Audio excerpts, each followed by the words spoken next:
बिस्मिल्लाहिर्रहमानिर्रहीम। दोस्तों, आप देख रहे हैं मेरा यूट्यूब और Facebook channel doctor Umar Farooq astrologer.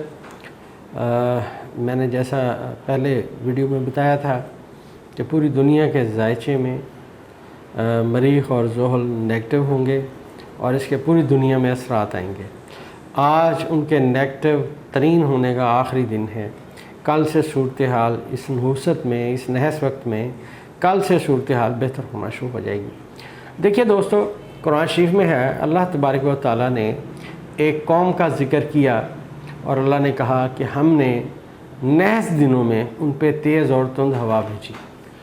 ये सारे दिन एक जैसे नहीं होते, कभी पॉजिटिव कभी नेगेटिव सूरत हाल चलती रहती है। और हिस्ट्री में सदा बादशाहत अगर आपको नज़र आए सिर्फ़ अल्लाह तबारक व तआला की है और ये आने जाने वाली चीज़ें हैं, कभी मुश्किलात और कभी बेहतरी। और इल्म का जो बुनियादी मकसद है, दुनिया के जितने अलूम हैं उनका जो बुनियादी मकसद है वो इंसानियत की बेहतरी है। खैर, हम अपने एस्ट्रोलॉजी में आएंगे और बात करेंगे सियारगान की।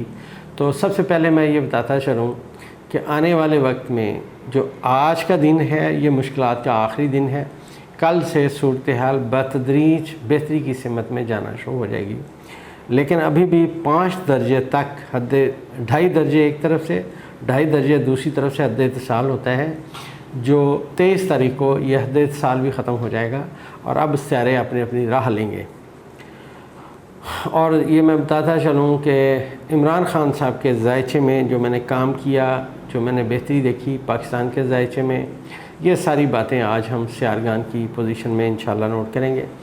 पहला जो पॉजिटिव डे अपीयर हो रहा है इमरान खान साहब के ज़ायचे में वो है अपना 29 जुलाई 2023।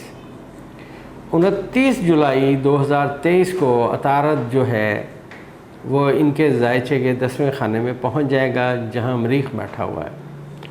और यहाँ अतारद शरफ़ में आएगा। पहले भी मैंने ये बात बताई थी कि यहाँ अतारद शरफ़ में आएगा, अपनी ताकत कई गुना ज़्यादा कर लेगा और यहाँ उसे बड़ी ताकत मैसर होगी। और यहाँ पे मरीख़ और अपना अतारद का किरान, तो ख़ान साहब को आने वाले वक्त में इन्हीं चीज़ों का दो का बड़ा फ़ायदा होगा। सबसे पहली बात यह होगी कि इनकी शोहरत में, पाकिस्तान लेवल में इनकी शोहरत में मज़ीद इजाफ़े की तवक्का है।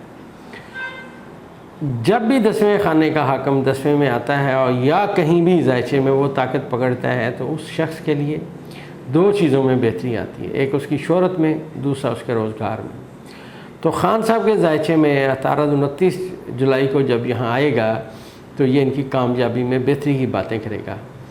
23 तारीख से चाँद जो है वो नाज़र होना शुरू हो जाएगा दूसरे सियारगान को। तो मैंने जैसा अर्ज़ किया था कि ये जो नहुसत का वक्त है जिसमें कोशिश की गई बहुत सारी बातों की, लेकिन वो ख़ान साहब क्योंकि बाई बर्थ उनके ज़ायचे पैदाइश में सितारे ताकतवर थे, लिहाजा वो इनसे निकलते गए और आगे बढ़ते गए। आने वाले वक्त में ये जो अपना वक्त आएगा अगस्त, ख़ासकर 1 अगस्त से मतलब 30 जुलाई भी लगा लें, 1 अगस्त भी लगा लें और आने वाले 20-25 दिन जो हैं ये बहुत अहमियत के हामिल हैं। और यहाँ पे क्योंकि ज़ायचे का जो कानून अप्लाई होगा वो 10वें खाने से पढ़ा जाएगा और ज़ायचे में 2 खाने बड़े अहम होते हैं, एक पहला, एक 11 और दूसरा उसका 10वां खाना। तीसरे नंबर पे जो खाना आता है वो 11वां आता है। तो ख़ान साहब के ज़ायचे में ये सियारे सारे ताकतवर हो रहे हैं, तो आने वाला वक्त उनकी बेहतरी की सिमत में आएगा। ये जो मौजूदा आपने दोस्तों देखा कि ख़ान साहब के ऊपर बहुत ज़्यादा मुकदमात हुए, हर बात का उनको ज़िम्मेदार ठहराया गया, लेकिन अल्लाह तबारक व तआला ने जो उनका गैबी जो मदद थी वो आप देखें वो शामिल हाल रही और वो इनमें से सुरखरू होते आए और निकलते आए।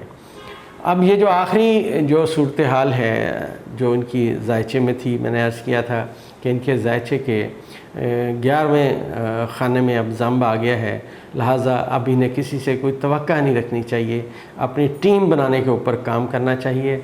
और जैसा मैंने कहा था कि ख़ान साहब वो फ़ैसले करेंगे जो इनकी सोच, लोगों की सोच और समझ के मुताबिक नहीं होंगे, बल्कि आने वाले वक्त में ये फ़ैसले ख़ान साहब के लिए और पाकिस्तान के लिए बहुत अच्छे साबित होंगे।